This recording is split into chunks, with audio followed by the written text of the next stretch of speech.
Libra, this is a big one. Your ego has gotten in the way of your relationships.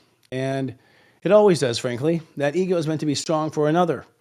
And it's also meant to be strong for you. And what's ended up happening is because you've ignored yourself, you've been trying to get your needs out of your lovers and out of the others.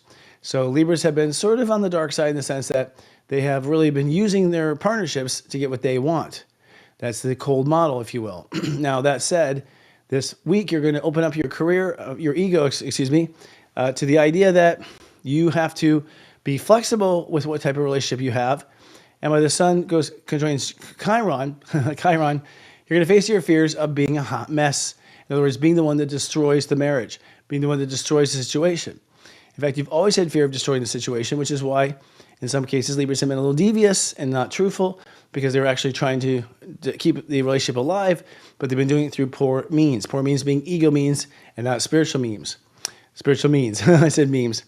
Now, that said, as soon as you realize, Libra, that partnership is going to be on its own destiny and legacy, you then immediately realize that your lifestyle is also going to be the same thing.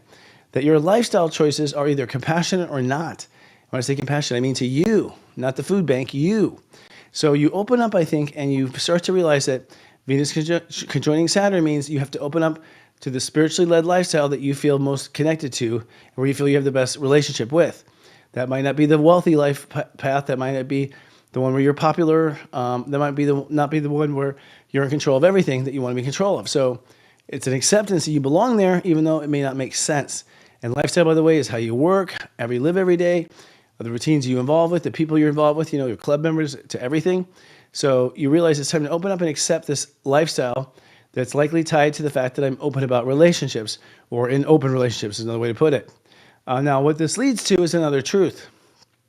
That when you accept these terms and conditions of the new life, you have to also accept the fact that life's going to change in a big way. So Librans are going to be the passenger, not the driver, once they commit to a life change.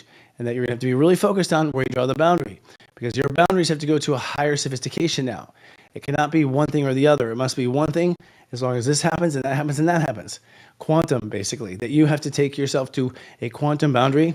And a quantum boundary would also be like, for one person, you're their teacher, their lover, their friend, and something else, right? So it's also quantum relationships. And each relationship has its own separate boundaries that are all still tied to one singular source, you.